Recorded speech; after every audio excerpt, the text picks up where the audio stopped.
Xin chào mọi người nha. Hôm nay thằng cháu kia nó nhờ kéo ống. Đây ông chủ ống này. Kéo từ đầu nguồn kia qua bên dưới là tới 500 m nha mọi người. Nên là rất là xa luôn. Giờ bắt buộc ông chủ rẫy bắt buộc phải nhờ anh em kéo giúp thôi. Chứ mình ông kéo không nổi luôn. Để ông chủ rẫy đây. Đi tìm đường hả? Kéo đường nào? Đấy bây giờ ông kéo chui vào đấy người ta có nói không? Là đi lên đường này. Lên thẳng cái theo đường nhựa được luôn hả? Ừ. Thế ok. Nếu mà vượt qua cái rẫy người ta kia sợ mai mốt người ta làm vướng á. Người ta làm vướng, người ta thấy người ta lấy cái rợ người ta chắt mẻ đi thì cũng chết đấy chứ. Đây mọi người nha, anh em mình đang rải ống. Ống này một cuốn của nó hình như là 100 m nha mọi người. Đây ống 6 một cuốn 100 m. Giờ anh em là đang tính toán làm sao kéo làm sao cho nó kéo ống hả? Kéo xong là tưới xong là lắp là như cũ nhá.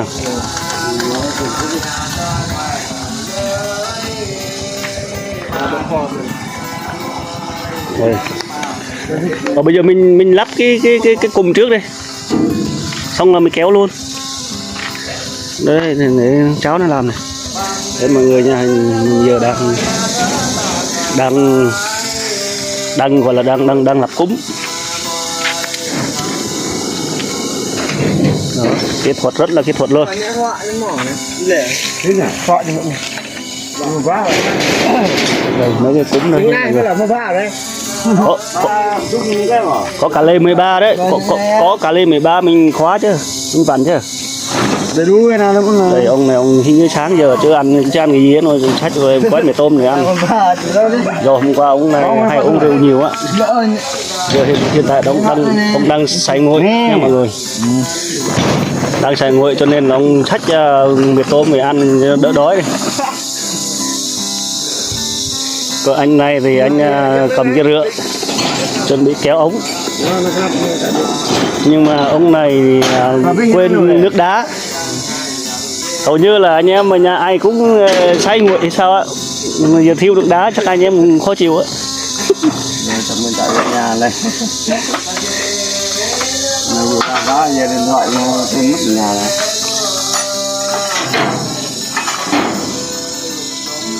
Rồi chào mọi người nha, tí nữa mình sẽ quay như là ống đường nào luôn nha mọi người. Rồi mình quay từ A đến Z luôn.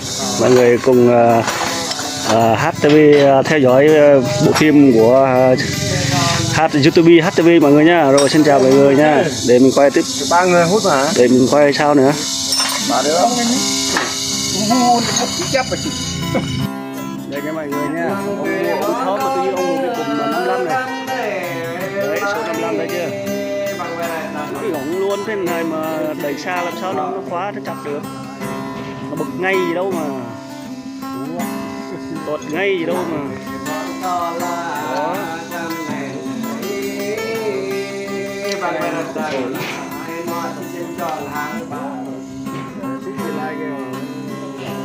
Ông 55 mình chưa bao giờ mình mua ống 55 nha. Thà mình mua ống 50 hoặc ống 60 thôi. Không có cái ống 55 gì hết đấy. Tự nhiên mà có cái ống 55 là sao hề. Đấy. Mình chỉ nhẹ đập nhẹ bằng tay nó vẫn vào này, thấy chưa? Đấy. Kiểu này thì thôi. Đó.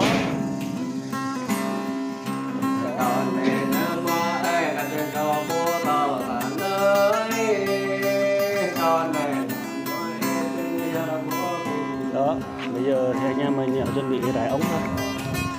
Thì đây là rẫy của bên Phổ Kinh nhá mọi người. Còn rẫy của con cháu kia nó nhiều anh em mình rải ống được. Bắn ngoài kia luôn. Bắn ngoài kia 500 mét, 5 từ đầu nguồn, từ đầu máy về để qua rẫy là 500 mét nha mọi người. Là hôm qua chỗ làng mình mất một chiếc xe nhé mọi người. Một chiếc xe máy Future. Chiếc xe máy Future đời mới. Đấy. Lý do là cái thằng kia nó đi làm á, nó đi làm người đấy như thế này này. Là một cái bỏ xe nó ngoài đường. Nó quên cả chìa sáng là mình chịu trong xe luôn. Rồi tới buổi trưa thì ông về nghỉ trưa.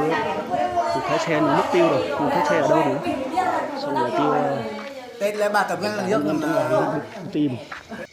Chúng ta đã ăn trộm nên sao mà tìm thấy được phải không? Thì bữa ăn thì nói chung là bữa ăn cũng đó là việc của bữa ăn nhé mọi người. Hiện tại thì chưa tìm ra. Cho nên là mọi người cũng hết sức cảnh giác khi mà đi làm rẫy, những làm rẫy thì mình không cẩn thận để chiếc xe ngoài đường không cẩn thận không khóa cổ, quên chìa khóa thì mất mát thì cũng phải mình thôi. Bọn trộm nó lúc anh lắm, trộm nên là nó đi ăn trộm hết à. Đấy, có lần bên ngày hôm qua đã xảy ra một nhà rồi, một chiếc xe Porsche rồi đấy. Rồi anh em mình tiến hành lăn ống thôi. Đây là ông cháu, đây là ông idol top rất hot luôn. Đấy, rất trẻ tuổi, hút thuốc rất là cực kỳ luôn.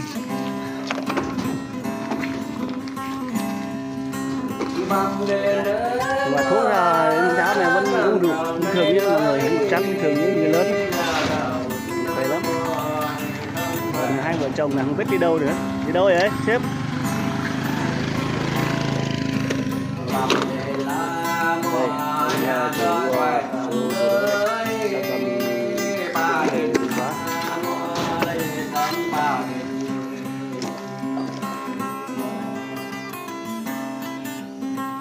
Kéo được chưa? Chưa hả? Trời. Ôi, bốc rồi.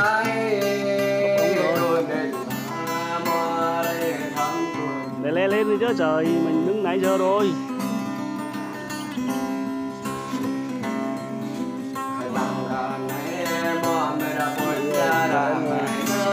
Đây trên này không biết không kéo hết thế này.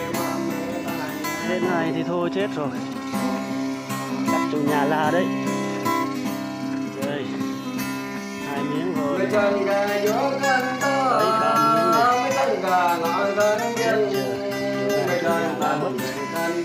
Chắc chưa ăn, chắc là chủ nhà không cho ăn chưa đâu nha.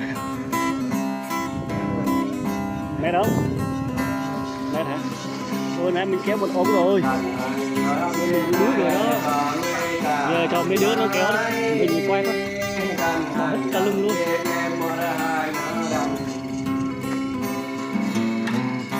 Ôi, anh em tập trung kéo bên kia.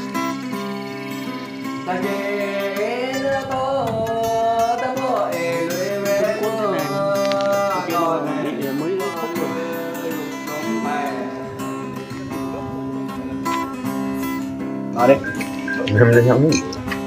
Quá trình nhờ anh em kéo ống, rải ống để tới cha bây giờ đã hoàn thành nhiệm vụ rồi.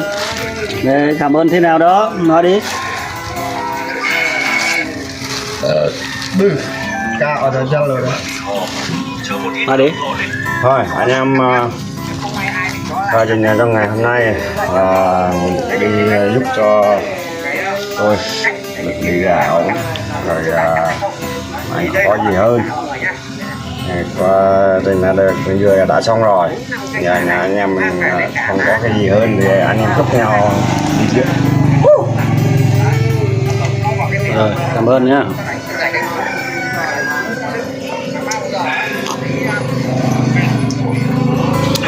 Vậy là kết quả của việc rải ống ngày hôm nay, người cuối cùng cũng đã hoàn thành. Hoàn thành rồi. Hôm nay chủ nhà được mời anh em được mời uống bia với lại làm vài món tiết canh nha mọi người. Đây, trông thế này là quá ok rồi. Thì mong mọi người xem kênh của HTV nhớ đăng ký và thả tim mọi người nha. Rồi cảm ơn rất nhiều ạ.